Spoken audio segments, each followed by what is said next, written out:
चलिए ऑनलाइन वालों फिर से यार, कोई बात नहीं।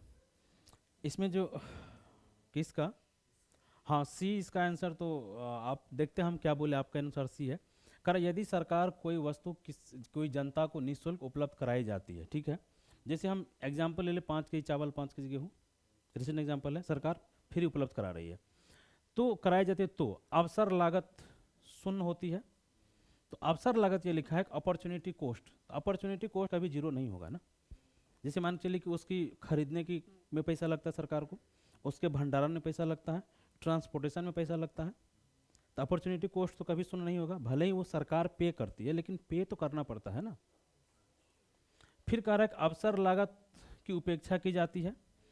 अपॉर्चुनिटी कॉस्ट इग्नोर इग्नोर कैसे होगा? अब कह रहे अवसर लागत को उत्पाद के उपभोक्ता से कर देने वाली जनता को अंतरित कर दी जाती है।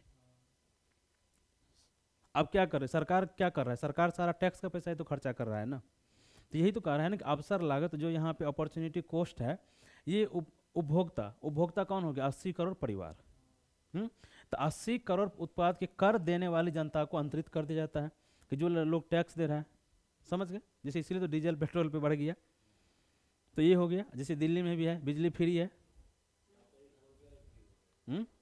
हाँ, 1,000 रुपया बोल रहा है कि महिलाओं के अकाउंट में हम 18 वर्ष से अधिक के प्रत्येक महिला का 1,000 रुपया हम देंगे पर मंथ। और हिमाचल सरकार बोली है कि हम 1,500 रुपया देंगे। कल ही तो हुआ है, कल या परसों। लेकिन हम सरकार के इस निर्णय से सहमत नहीं है, बिल्कुल हम सहमत नहीं है। नहीं, वित्तीय बोझ तो बढ़ गया, लेकिन आपने कहा 18+, 18+ हर महिला, भाई हर महिला कुछ नौकरी में भी है, कुछ अमीर घर की भी महिला है, उसको देना थोड़ी ना जरूरी है यार कुछ। ये बताइए, ये दिल्ली का न्यूज है। हाँ, 18+ वुमेन को, तो भाई उस महिला को दीजिए, ठीक है, जो जरूरत वाली है। आपने कहा दिया 18+ हम हर महिला को देंगे। अब कोई लड़की पढ़ ही रही है, 18+ क्या मतलब ग्रेजुएशन कर रही होगी, ठीक है, अच्छे घर से आती है, अगर दिल्ली में अच्छे घर से आती है, तो उसको फिर 1,000 रुपया आप क्यों सपोर्ट दे रहे हैं भाई? कोई महिला जो है गृहिणी है, समृद्ध है, वर्किंग वुमेन है, उनको अब 1,000 क्यों दे रहे हैं? नहीं, बिल्कुल 30-40 से अधिक होगा मेरा मानना है। क्योंकि यहाँ पे देखिए, जैसे दिल्ली की जो बात है ना, एक कंडीशन क्या है यहाँ पे अधिकांश महिला बिहार यूपी से माइग्रेट करके आई हुई है, उनको जरूरत है रुपया का, लेकिन उसके पास वो डॉक्यूमेंट्स ही नहीं होगा जितना सरकार को चाहिए। दिल्ली का निवासी बता, यहाँ का आधार कार्ड हो, यहाँ के बैंक में खाता हो, राशन कार्ड बना हुआ हो, ठीक है, तो एक तो उसको ये लाभ मिलेगा नहीं। और जो दिल्ली की महिला हैं, प्रॉपर हैं, उसको तो 1,000 की जरूरत ही नहीं है। कितना लोग को तो यार रेंट ही कितना गुना आता है, आता है या नहीं आती है बताइए। तो इसलिए हम इस पॉलिसी से बिल्कुल सहमत नहीं है। हाँ, आपने बस यात्रा फ्री किया, तो उसमें कोई डॉक्यूमेंट्स नहीं मांगता कि आप दिल्ली के हैं कि यूपी के हैं कि बिहार के हैं, जो भी रहे आप चलिए, तो वो योजना आपका सही था। लेकिन ये योजना से हम सहमत नहीं हैं। इसमें थोड़ा सा इसको वेरीफाई करना चाहिए था अच्छे से, कि किन महिला को दे, किन को नहीं दे, कैसे दे ये। और उसके बाद लड़का का क्या, पुरुष का क्या भाई? कुछ दिन के बाद हमें लगता है कि ऐसा समय आएगा कि हाँ, बेटा बचाओ बेटा पढ़ाओ भी करना पड़ेगा। और दूसरा बात ये करना पड़ेगा कि अभी चूंकि महिलाओं को खुश करने के लिए पॉलिटिकल पार्टी महिला वोट आकर्षित करने के लिए ऐसा काम कर रहा है। हो सकता है कुछ दिन बाद ये लेके महिला आकर्षित हो गया, अब पुरुष को आकर्षित करो, अब उसके लिए योजना चलाओ। हमारे देश में तो सबको वोट से डिसाइड होने लगा है। चलिए, तो ये समझ गए कि अवसर लागत को वो जो हमारा उपभोक्ता है उससे कर देने वाली जनता पर अंतरित कर दी जाती है। आगे चलें।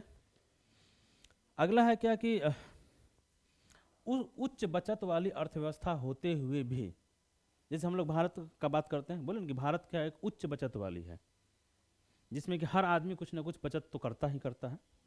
तो उच्च बचत वाली अर्थव्यवस्था होते हुए भी एक, ये कस क्या लिखा है पता नहीं, एक कारण पूंजी निर्माण महत्वपूर्ण उत्पादन वृद्धि में परिनिमित नहीं होता है।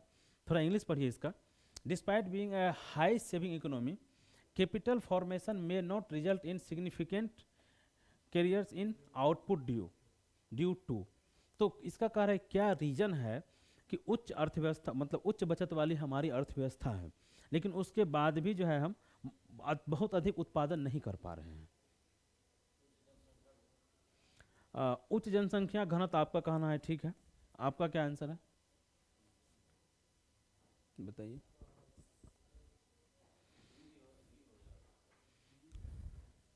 उच्च पूंजी उत्पादन अनुपात, ये तो गलत है, ये गलत है, ये सी भी गलत है, डी आंसर होगा। देखिए उच्च जनसंख्या घनत्व और अच्छी बात है ना कि आपके पास पॉपुलेशन बहुत अधिक है तो प्रोडक्शन होना चाहिए था, लेकिन ये जो होता है यहाँ देखिए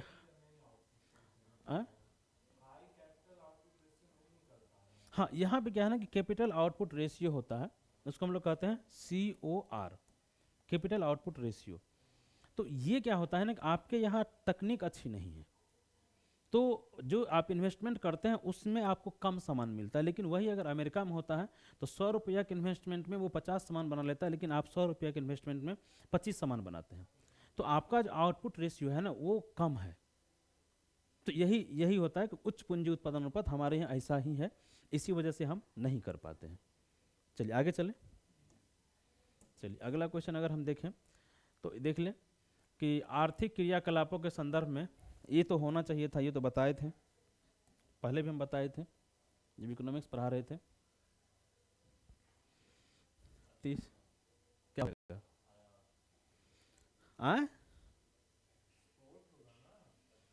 एक्सपोर्ट निर्यात होगा ना।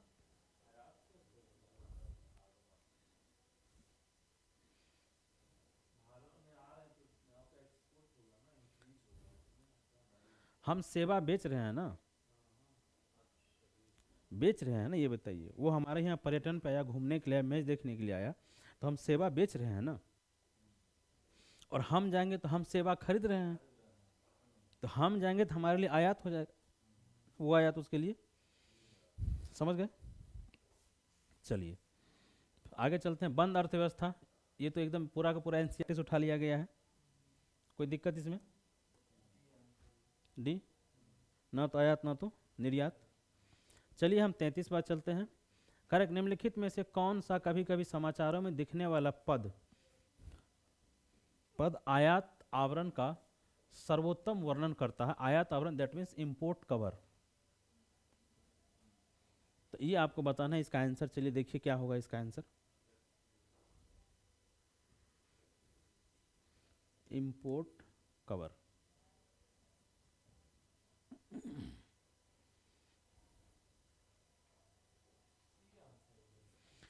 मतलब आपको लग रहा है कि सी आंसर होना चाहिए था। यह दो देशों के बीच निर्यात एवं आयात के मूल्यों के अनुपात को बताता है। अच्छा ये बताइए, ठीक है, हम लोग जो है ये आयात और निर्यात हमारा कहाँ आएगा, करंट अकाउंट आ जाएगा ना।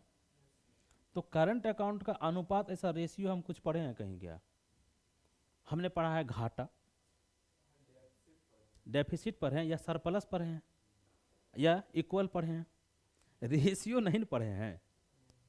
तो कम से कम ये भी सोचिए कि ऐसा शब्द तो कहीं पढ़े ही नहीं इस कंटेस्ट में।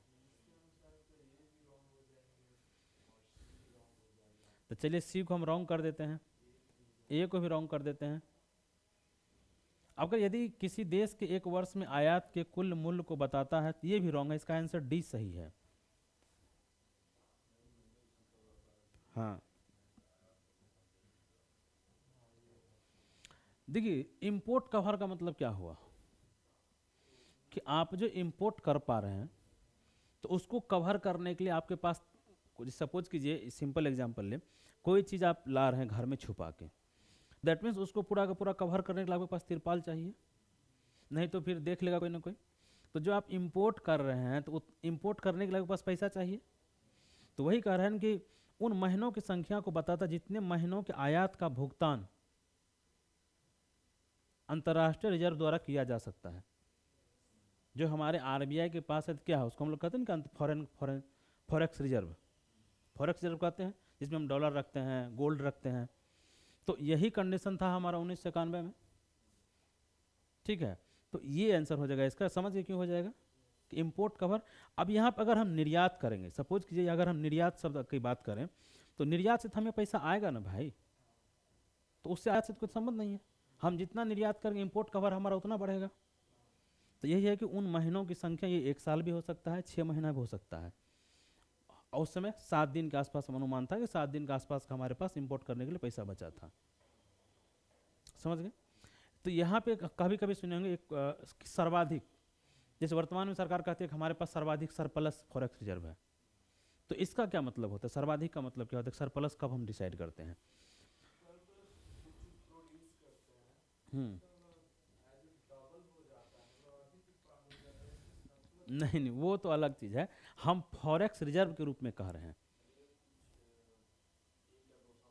नहीं नहीं, 6 मंथ होता है, 6 मंथ। हाँ, कि जैसे सपोज कि आप 1 महीना में कितना इंपोर्ट करते, कितना पैसा खर्चा करते हैं, एक अनुमान है आपके पास। अगर 6 महीना से अधिक का पैसा आपके पास है फॉरेक्स रिजर्व में, दैट मीन्स कि आप सरप्लस में हैं, आपको कोई दिक्कत नहीं। क्या कि 6 महीना में बहुत राजनीतिक परिस्थितियाँ बदल जाएगी भाई, 6 महीना में बहुत कुछ सुधार हो सकता है। हाँ, लेकिन 6 महीना से अगर कम का है, देन आपको थोड़ा सा चिंता करने की आवश्यकता है।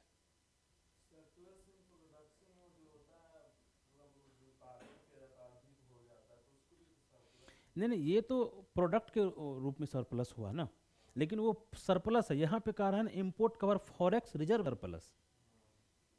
तो फॉरेक्स रिजर्व सरप्लस आपके पास तब होगा जब आपके पास आयात करने के लिए 6 माह से अधिक का पैसा होगा। ठीक है, आगे चलें।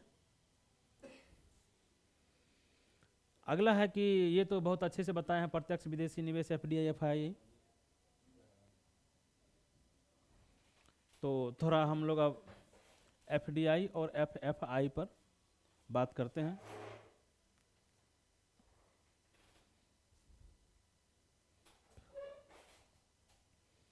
देखिए इसको, देखिए एफडीआई एफआईआई को। अच्छा, इसको थोड़ा सा छोटा करना पड़ेगा ना, ये थोड़ा सा। आजा भाई, हाँ अब तो आ गया है, ए बी सी डी सब आ गया।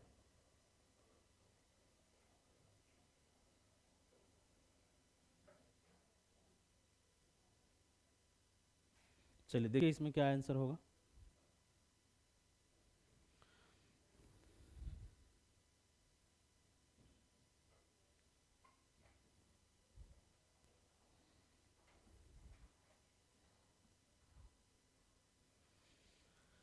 प्रत्यक्ष विदेशी निवेश एफआईआई, विदेशी संस्थागत निवेश, फॉरेन इंस्टीट्यूशनल इन्वेस्टर्स या इन्वेस्टमेंट, आपको जो भी कहना है। आपको आंसर लग रहा है सी। ठीक है, चलिए हम भी देखते हैं।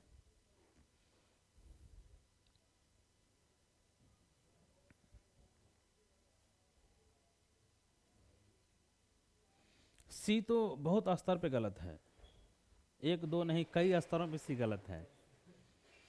देखिए सबसे पहली बात, एफडीआई का फुल फॉर्म हो गया क्या?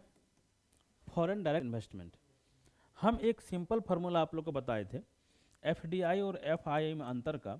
यदि 10% से अधिक निवेश हो, ग्रेटर देन 10%, तो ये तो हो गया हमारा लेस देन 10%, तो ये हो गया एफआईआई। ठीक है, और अगर हम कहते हैं ग्रेटर देन 10%, ये भी हो गया एफडीआई। कि 11% अगर निवेश हो गया, दैट मीन्स वो एफडीआई के श्रेणी में आता है। सरकार का एक सिंपल फार्मूला है, ये एक डिफिनेशन है। ठीक है, हाँ बी आंसर, हाँ बी आंसर इसका सही है। अब देखिए जो आप सी बताए, यहाँ पे लिखा है सेकेंडरी मार्केट, द्वितीयक बाजार, इसका इंग्लिश यही होता है। सेकेंडरी मार्केट हम वहाँ पढ़ाए थे शेयर मार्केट में, प्राइमरी मार्केट और सेकेंडरी मार्केट। प्राइमरी मार्केट में क्या होता है, जब कंपनियां पहली बार शेयर बेचती है तो वो हो गया प्राइमरी मार्केट। और उसके बाद किसी निवेशक को लगता है कि हमें पैसा का आवश्यकता है, कंपनी अभी शेयर लेगी नहीं, तो वो किसी तीसरे को भी बेच सकता है, तो वो हो गया सेकेंडरी मार्केट। ठीक है, तो सेकेंडरी मार्केट तो होगा नहीं। अब यहाँ पे है कि एफआईआई व्यापक स्तर पर पूंजी उपलब्धता बढ़ाने में सहायक है। एफआईआई मतलब क्या हुआ कि सेबी, सॉरी शेयर मार्केट में पैसा आया, हो सकता है रातों रात निकल के चले गया।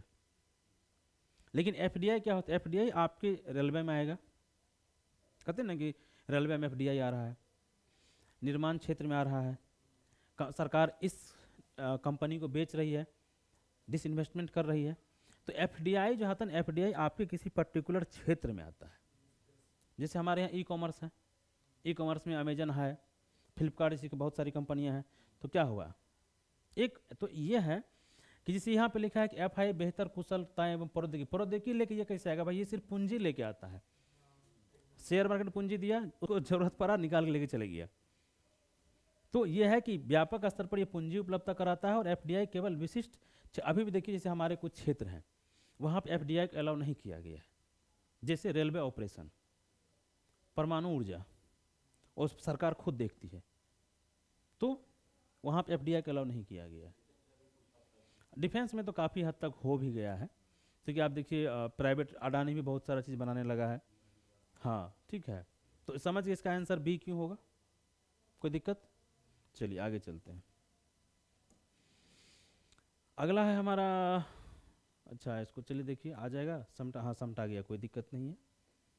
चलिए इस क्वेश्चन पर हम लोग विचार करते हैं, डिस्कस करते हैं कि निम्नलिखित में से कौन सी बातें भारत में विदेशी प्रत्यक्ष निवेश में समाविष्ट होगी।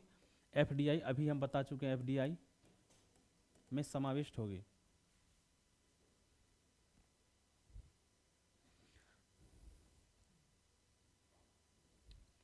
देखिए ये जो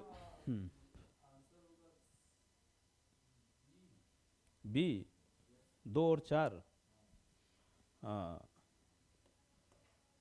ये तो पूरी तरह से गलत है।